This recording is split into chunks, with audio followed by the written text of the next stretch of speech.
First thing, in this quality awareness training program, we'll start with Mission Zero Defect. Mission Zero Defect is nothing but achieving zero defect. Many times in Foundry, we assume that it is very difficult to get zero defect in Foundry, and I do agree with that also, because it is very difficult in Foundry to aim for zero defect. But unless and until we aim for something good, we cannot achieve better results. For example, if you consider you will be traveling through airplanes, the percentage of air crash is, if you go to the Google and see the percentage of air crash, it is less than 1 ppm. आप में से बहुत सारे लोग air में से travel करते होंगे एयरक्राफ्ट से, तो उसका जो क्रैश का परसेंटेज है वो 1% से 1 ppm से भी कम है. अगर आपको कोई बता देगा कि प्लेन का क्रैश का परसेंटेज 10% है, तो क्या आप ट्रैवल करोगे प्लेन से? नहीं करोगे. That is why it is less than 1 ppm, hence we found it suitable and safe for us to travel. उसी तरह अगर कोई आप टेलीविज़न खरीदने जाओगे किसी दुकान में, तो आपको ये पता चलेगा कि आपने टेलीविज़न खरीदा है और वापस घर आके आप टेलीविज़न लगाते हैं और 2 दिन के अंदर वो अगर ख़राब हो जाता है और आप वापस उसी मर्चेंट के पास जाते हो जिसने आपको बेचा है और आप उसको बोलते हैं कि मेरा टेलीविज़न ख़राब हो गया है, तो he will say probably that my ppm is only 1 ppm. तो क्या आप बिलीव करोगे कि वो 1 ppm में आप है? और क्या as a consumable you agree with that? Probably no. You will say कि मैंने आपको पैसे देके टीवी खरीदा है और मेरा टीवी अच्छा ही होना चाहिए. अगर आपका 1 ppm है, आप 0 ppm है, उससे मुझे कोई लेना देना नहीं है. मैंने टीवी आपसे खरीदा है तो मुझे वो अच्छा कंडीशन में चाहिए, वो चलना ही चाहिए. तो this is how the consumable things of consumers are thinking in the business और इन द लॉन्ग रन. तो हमें इस बात को ध्यान में रखना होगा कि हम जो भी चीज़ बेचते हैं कहीं ना कहीं आगे जाके वो कंज्यूमर के पास जाती है और वो इस तरह की चीज़ों के ऊपर ध्यान देता है कि उसको जीरो डिफेक्ट चाहिए. ही इज थिंकिंग दैट आप कोई भी चीज़ अगर खरीदने जाओगे, आपको डिफेक्टिव चीज़ आपको कोई देता है तो आप उसे नहीं लोगे. तो इसीलिए mission zero defect is very important. हमें सोचना इसी तरह है कि जो भी चीज़ हम बेचते हैं, बनाते हैं, लेते हैं, it should be mistake proof, it should B defect proof. तो इसीलिए मिशन जीरो डिफेक्ट का महत्व ज़्यादा है. जैसे कि फाउंड्रीज में हम देखते हैं people are working with around from maybe 7% rejections to 12% rejection. Some good foundries are there, we are working around 4 to 5% also. So the difference between 4-5% rejection and 12% rejection is something which is controllable, which can be controllable over the period if we focus on it, if we work on it, if we really work hard on it. तो उसको हम control कर सकते हैं. मुख्य बात यह है कि हमें उस तरह सोचना चाहिए. The thinking should be there कि हमें 12% से 4% तक रिजेक्शन को लेके आना है. ये बात जब तक हमारे जहन में नहीं आएगी, जब तक हमको इस बात से लगाव नहीं होगा, जब तक हम इस बात को मानेंगे नहीं, we can not able to do it. We can not try it actually for reducing the rejection percentage. Hence applying mission zero defect is very important. हमारे दिमाग में मिशन जीरो डिफेक्ट होना चाहिए.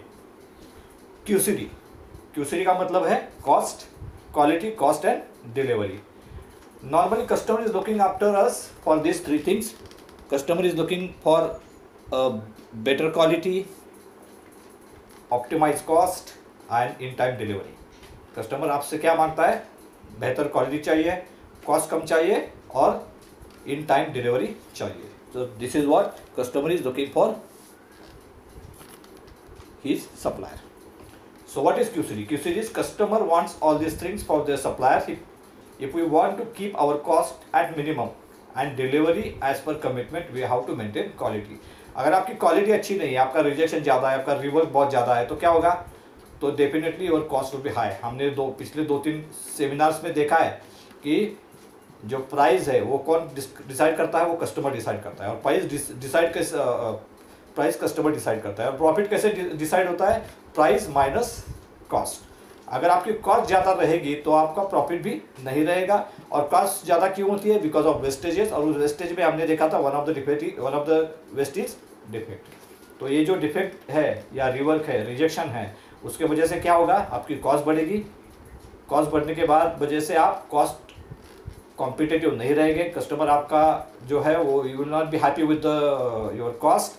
And second important thing, because of the rejections you cannot able to meet the delivery commitments. So this is very important, why we want to keep QCD going. QCD का जो चलन है वो किसी भी हाल में हमें मेंटेन करना है अगर हमें कस्टमर सेटिस्फेक्शन बनाना है।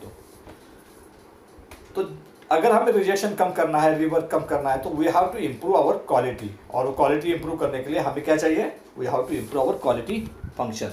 तो हम आज के इस सेमिनार में वही देखेंगे, क्वालिटी फंक्शन क्या है, उसे इम्प्रूव किस तरह कर सकते हैं, how we can improve the quality awareness among the organisation. Number 1 is quality over quantity. कई बार क्या होता है, हम क्वांटिटी के पीछे भागते हैं, प्रोडक्शन के पीछे भागते हैं। प्रोडक्शन बढ़ाने के चक्कर में हम क्वालिटी को बाय प्रोडक्ट मतलब थोड़ा सा डाइवर्ट करते हैं, उसको थोड़ा सा बगल में रखते हैं।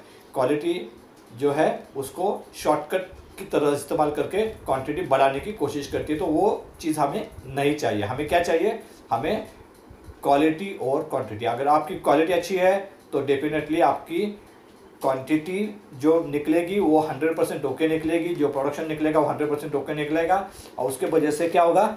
आपका जो कस्टमर है वो सेटिस्फाई होगा because of quality as well as delivery. Quality is equal to customer specific requirement. ये बहुत इंपॉर्टेंट चीज़ है मेरे ख्याल में पूरे सेशन में। I think this is one of the important thing which I want to emphasis on कि customer specific requirement.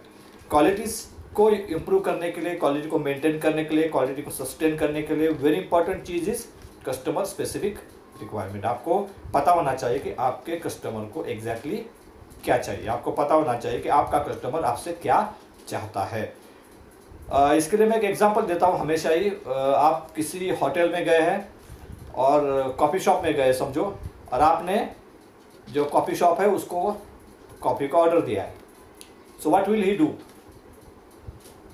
He will directly come with the coffee? No, he will not come with the coffee. He will ask you what you exactly want. You want a black coffee? You want a Nescafe? You want a filter coffee? You want a hot coffee? You want a cold coffee? What you exactly want?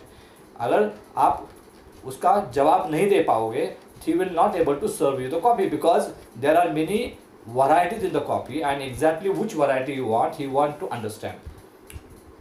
तो उसको बोलते हैं customer specific requirement. जो आपकी requirement जब तक वो सामने वाला समझ नहीं लेगा तब तक he is not able to deliver you proper material, proper product. और जब तक वो समझना नहीं चाहता है, जब तक वो समझता नहीं है कि आपकी स्पेसिफिक रिक्वायरमेंट क्या है, तब तक वो आपको सही प्रोडक्ट नहीं बेच पाएगा। इसी तरह हमें भी हमारे कस्टमर से पूरी जानकारी लेनी चाहिए कि एग्जैक्टली व्हाट ही वांट्स, उसकी स्पेसिफिकेशंस क्या है, एग्जैक्टली मेटलर्जिकल स्पेसिफिकेशन क्या है, सरफेस फिनिश की स्पेसिफिकेशन क्या है, पैकिंग की स्पेसिफिकेशंस क्या है, कुछ और एडिशनल स्पेसिफिकेशन चाहिए क्या, कुछ लीगल रिक्वायरमेंट्स है क्या, कुछ एनवायरमेंटल रिक्वायरमेंट्स है क्या, कुछ डॉक्यूमेंट्स की रिक्वायरमेंट है क्या। पूरी जानकारी होने के बाद ही हमें उस प्रोडक्ट के ऊपर काम करना चाहिए। तो हमें सबसे पहले कस्टमर स्पेसिफिक रिक्वायरमेंट जान लेना चाहिए।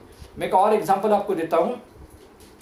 अगर आप किसी होटल में जाते हैं और you just ask him to give you a tea, आपने उसको बोले कि चाय दे दो, and then he come with the cup of tea for you, और आपने चाय पीते हैं तो आपको समझ में आता है it's a very cold T, मतलब वो गर्म नहीं है। What will do? आप उसको गाली देंगे? You will give him something because आपने उससे चाय मांगा है। एंड व्हाट एक्सपेक्ट, आप जब चाय मांगते हैं what you expect? You expect a hot T. उसमें कोल्ड टी नहीं, आपने बोला नहीं है हॉट टी चाहिए, लेकिन टी जब मांगते हैं तो by default it should be a hot. Ice cream आप मांगते हैं तो आप एक्सपेक्ट करते हैं कि ठंडा वाला आइसक्रीम आएगा। तो what is this? It is called as mandatory requirements और इनबिल्ट रिक्वायरमेंट ऑफ प्रोडक्ट। तो आपको उसका भी ध्यान रखना चाहिए कि कुछ प्रोडक्ट की इनबिल्ट रिक्वायरमेंट है जो कि बयान नहीं की जाती है, जो कि आपको डिफ़ॉल्ट देनी होती है। Like a service of a service, in time delivery, आपका surface finish, damage free casting. तो ये सारी चीज़ें हैं जो इनबिल्ट है, जिसको आपको अलग से कहाँ पर नोट करने की ज़रूरत नहीं है। तो क्वालिटी में दो चीज़ें इंपॉर्टेंट आपको समझने आनी चाहिए, what are the inbuilt requirements of a customer and secondly what are customer specific requirement. दोनों चीज़ों को आपको समझ के जब तक आप उसको सही तरीके से इम्प्लीमेंट नहीं कर पाओगे तब तक आप अपने कस्टमर को हैप्पी नहीं कर पाओगे। Next thing is quality. Quality is equal to fit to use. Quality का मतलब क्या है? फिट टू यूज, मतलब आप कस्टमर ने जिस कारण से वो पार्ट बनाया है, जो उसका फंक्शन है, वो फंक्शन अगर प्रूव होता है, जो फंक्शन अगर सही में इस्तेमाल होता है, तभी आपकी क्वालिटी सही। जैसे कि कोई कास्टिंग है, आपकी इंजन को बैठना है, अगर उसकी फिटमेंट ही नहीं हो पा रही है then it is not of use, आपकी क्वालिटी सही नहीं है। कहीं तो डायमेंशन में कुछ इशू है, ड्रिलिंग में इशू है, टैपिंग में इशू है, कुछ ना कुछ प्रॉब्लम है, इसलिए वो उसके असेंबली में फिट नहीं हो रहा है। जब तक वो फिट नहीं होता है, it is not going to be a right quality. So fit to use is one of the definition of quality. इसके सिवा क्वालिटी के बहुत सारे अंग हैं जिसके ऊपर हम बात करने वाले हैं। What is quality? Quality is fit to use. हमने देखा reliable. Reliability is a very important thing for the quality. अगर आपको क्वालिटी कॉन्शियस होना है, क्वालिटी अवेयरनेस पाना है, तो your customer should rely on you. हम हमेशा बात करते हैं ड्यूएल की। ड्यूएल मतलब डायरेक्टली ऑन लाइन। ड्यूएल का मतलब वही है, reliability. Reliability between supplier and customer for the quality.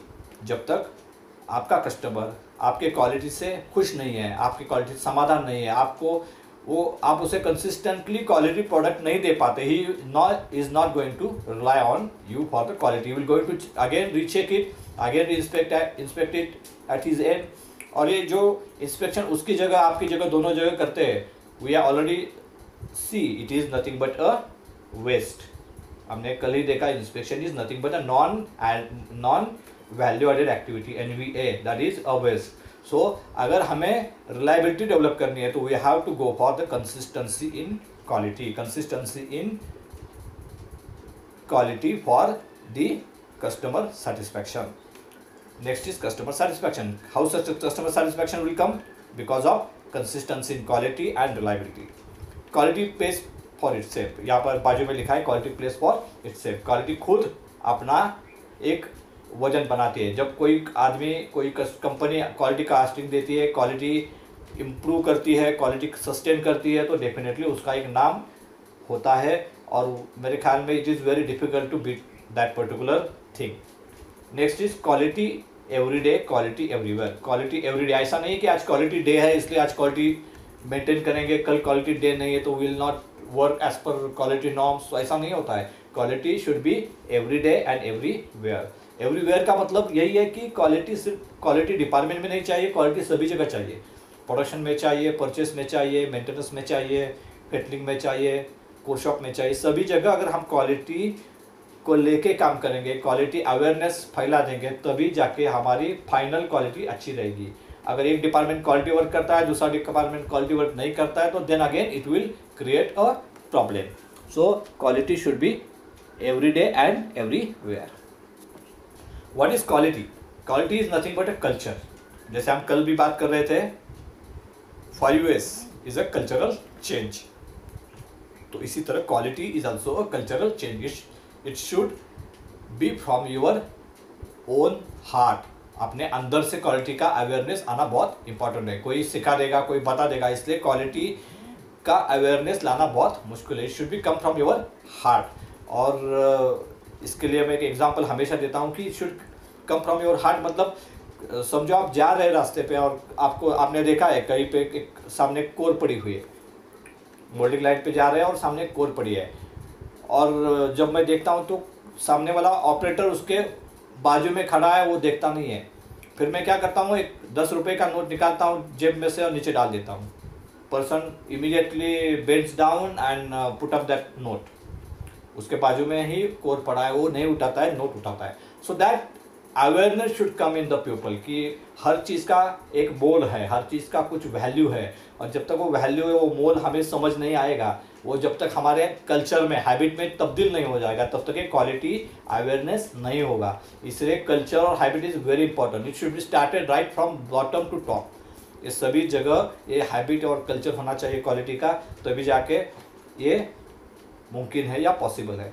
इसलिए मैं बार बार बोल रहा हूँ कि कल्चर और हैबिट आपको अगर बनाना है तो it is not one night job. एक ऐसा काम नहीं कि मैंने आज ट्रेनिंग दे दिया कल से आप पूरी तरह चेंज हो गया, ऐसा नहीं होने वाला है। You have to change your mind set, you have to come out of your old mind set and accept that change of quality awareness. तो इसको टाइम लगने वाला है, इसको आपको काफ़ी इम्फेसिस करना पड़ेगा, काफ़ी लोगों से बात करनी पड़ेगी, उनका माइंड सेट चेंज करना पड़ेगा, and all this things takes time. So it is nothing but a cultural change or habit. Systematic approach to see at everything. कल हमने देखा सिस्टमेटिक अप्रोच क्या होता है, कल हमारे वर्कशॉप में भी हमने देखा सिस्टमेटिक अप्रोच क्या होता है। जब सब मिक्सअप है उसको अलग अलग करना, सिस्टमेटिकली लगाना, उससे आपने देखा प्रोडक्टिविटी कितनी बढ़ती है, स्पेस कम होती है। तो इसी तरह सिस्टमेटिक अप्रोच सभी जगह देखने के लिए सिस्टमेटिक अप्रोच। कोई डिफेक्ट आता है, तो उसको देखने का भी एक सिस्टमेटिक अप्रोच है। उस डिफेक्ट को किस तरह से देखा जाए, उसको एनालिसिस किस तरह किया जाए, उस डिफेक्ट के ऊपर किस तरह से हम संशोधन करें कि डिफेक्ट क्यों आया। तो that systematic approach has to be built up in the culture of your organisation. सभी लोग इसी तरह का विचार करने लगेंगे तभी जाके हम क्वालिटी अवेयरनेस पा सकते हैं। It is an continuous process, it is a continue process. एक नहीं है कि आज मैंने क्वालिटी काम किया है कल नहीं किया, इट्स अ कंटिन्यूस प्रोसेस। या फिर मेरे अंदर एक बार क्वालिटी अवेयरनेस आ गया तो आ गया, ऐसा नहीं होता है। It's a continuous process. आप हर रोज़ कुछ ना कुछ नया सीखते जाते हैं, कुछ ना कुछ नया देखते हैं, कुछ ना कुछ नया रोज अनुभव करते हैं, तो उन सभी चीज़ों में आपका क्वालिटी अवेयरनेस बढ़ जाता है। तो it's a continue process, a journey which never ends. ये क्या है, एक जर्नी है जो कभी रुकती नहीं है। It's a life long journey. Responsibility, quality क्या है, एक रिस्पॉन्सिबिलिटी है, because you are committed to your customer to give him a quality product. You are committed your customer to give him a quality product. तो इसकी responsibility किसके ऊपर है, पूरे ऑर्गेनाइजेशन के ऊपर है, आपके ऊपर है, कंपनी के हर आदमी के ऊपर है कि आप अपने कस्टमर को क्वालिटी प्रोडक्ट ही दे। So that is responsibility. Then consistency, मैंने पहले भी बताया कि रिलायबिलिटी कम्स फ्रॉम कंसिस्टेंसी। आप कंसिस्टेंटली अगर क्वालिटी मेंटेन करते हैं तो customer will rely on you for directly online. Customer will rely you on good quality. He will ensure कि आपका क्वालिटी अच्छा है, he will give you more orders, he will give more business to you and your growth will be there. But for that you have to be consistent enough in providing right quality. Key to success, quality is nothing but key to success. मैंने अभी बताया कि growth is nothing but eventually increase in the business. How business will come from the improvement in the quality, reduction in the cost, optimisation in the cost. और इस सभी चीज़ें करने के लिए you have to have quality, consistency in the quality, and that is the key to success. जैसे मैंने बताया कि there is no end line. यहाँ पर आप देख रहे हैं रास्ता है, रास्ते में कोई एंड लाइन नहीं है। यहाँ पर the race for quality has no finish line. Quality के रेस को कोई फिनिश लाइन नहीं है। So technically it is more like a death march. तो टेक्निकली क्या, it is like a death march, मतलब क्वालिटी जितना आप इम्प्रूव करते जाओगे you will not finish. Every time something will come, something you have to resolve that, again something will come, you have to resolve. So it is a continuous process. So quality improvement is a continuous process. This is very important slide, I feel. Quality leads. How quality leads? It is the difference between being average or being number one. अगर हम बात आज करेंगे foundries के बारे में तो महिंद्रा हिनोदय या फिर डीजीपी हिनोदय, नेलकास्ट, कुछ ऐसे नाम है जो these are the number one or top most foundries in India. You can have some more than these bigger foundries also. Those are number one foundries and we are average foundries. What is the difference between number one foundries and average foundries? If you see, the difference is nothing but the quality awareness, the quality they produce and quality we produce, the consistency they produce, consistency we produce. There is a difference in the consistency and quality awareness, and that makes average the difference between average and being number one. So whether your company will like to be in average or in number one.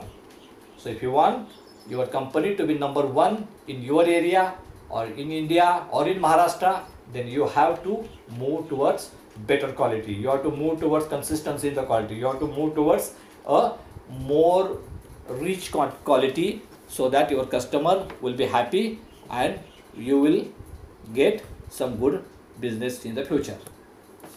Quality products and quality service begin with quality thinking. It's very important again that your thinking should be quality thinking.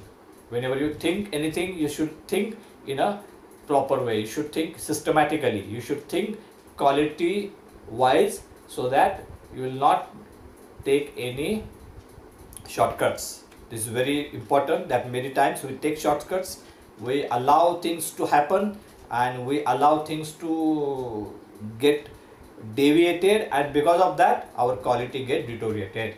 So quality products and quality service begin with quality thinking. This is a very nice slide, I feel. Quality starts from yourself. Quality starts from yourself. The person who is a quality manager and his board, look at that board, there is no hole on the board. So it itself shows that he is not having quality thinking. He doesn't have his quality in himself. Quality is remembered long after the price is forgotten. Many times there have been a lot of disputes, lot of things happening on the quality and price. There may be a price war with the customer many times, and we feel that whenever price war comes with the quality, what happens? If you provide that good quality to the customer, if you provide a good solution on the quality issues to the customer, the price will come later. Price will be forgotten by the customer if you are there with a good quality solutions. So this is very important. Quality is the best business plan. We are making many business plans for the growth of the business, for the expansion of the business. We will put this line, we will put this furnace, we will invest this much, we will invest that much. Eventually what happens, what helps you in the end is your quality. If your quality is not good, whatever investments you do, whatever growth plan you plan, whatever new machines you bring, that will have no meaning, because your quality will finally give your customer satisfaction, and that only will give you further business. If that quality is not there, then all the business plan will fail. So first business plan should be to improve your quality, sustain your quality, and for that you have to focus on the quality awareness by training the people, by providing them right resources, providing them right kind of solutions, providing them proper infrastructure and all these things. So quality is the best business plan. Quality is more than a promise, it is genuine performance. कई बार phone आते हैं हमें customer से, there is a customer complaints, and we on the phone say that yes, we know that the customer complaint is there is a problem and we will sort it out soon. जब हम बात करते हैं कि we will sorting out soon, that is nothing but a promise. But unless and until you doesn't solve the problem, you doesn't come out of the problem, you doesn't give a solution to the problem, customer will not be happy. So a promise will not survive you for a longer time unless and until you come up with the right kind of solution on quality issues. So quality is more than a promise, it is genuine performance. So you have to perform. You have to perform on your quality front. You have to perform on your quality front to get goodwill of customer and to get customer satisfaction. That is very important thing. I think this is the best definition I ever come on the quality, and I always say that if you have a quality department, you should have this definition printed, posted on your wall in your quality department. Quality is never an accident. You go line by line, please understand it properly, because this is the best and most important definition of quality. Quality is never an accident. Quality कोई accident नहीं. हम कई बार बोलते हैं अरे कल हमने वो 10 पार्ट pouring किया है, वो अच्छा आ गया. आपने कुछ भी नहीं किया फिर भी अच्छा आ गया. ऐसा हो जाता है लेकिन quality is never an accident. It is always the result of high intention. What is that? What is the quality? Quality is the result of high intention, sincere efforts, intelligent directions and skillful execution. What is that? क्या क्या है उसमें? High intention. आपको quality improve करने के अंदर से छेदना चाहिए, सिंसियर एफर्ट्स चाहिए, प्रयास चाहिए, इंटेलिजेंट डायरेक्शन चाहिए एंड स्किलफुल एग्जीक्यूशन. कई बार हम कुछ प्लानिंग करते हैं क्वालिटी को इम्प्रूव करने के लिए, एक्शन प्लान्स बनाते हैं.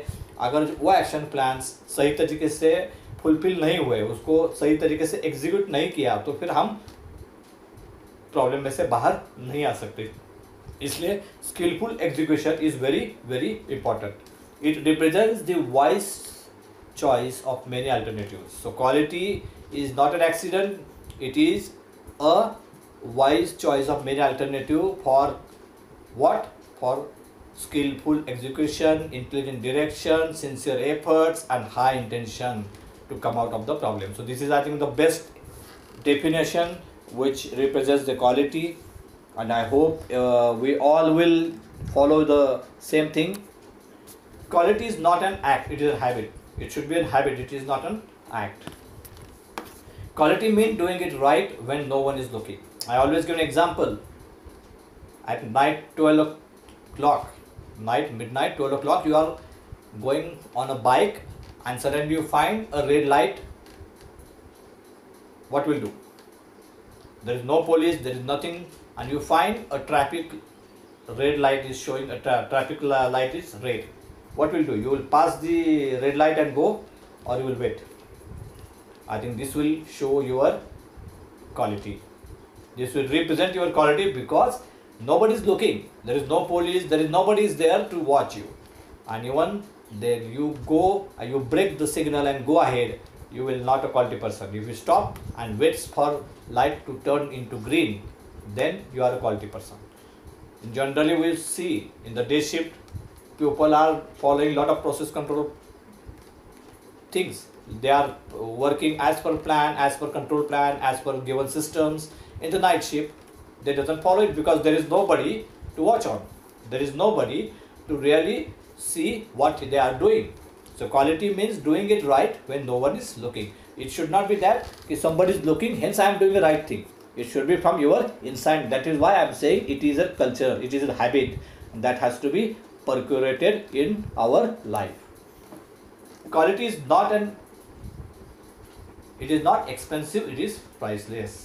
क्वालिटी क्या नहीं है? एक्सपेंसिव नहीं है, इट इज़ प्राइसलेस. आप कई बार बोलते हैं कि इसमें अभी हमें स्लीव देनी पड़ेगी, we have to go for a sleeve, we have to go for something. So by providing sleeve, what will happen? By providing sleeve you will find that quality will come good. But when quality comes good, that cost of the sleeve will get resolved by the customer. So it is expensive, but it is not.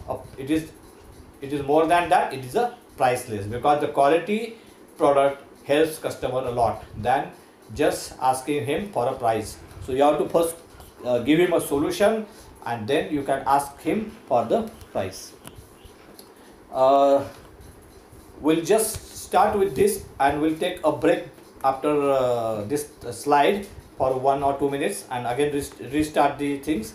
I normally divide quality function into 3 different stages. One is quality control, quality assurance and process audit. There are the 3 various stages of quality, and we are going to see them in detail. You have gone through this slide many times, even in iOS also. Input, process and output. There is input, there is a process, and there is a output. What is meant by input? It is nothing but your inward inspection.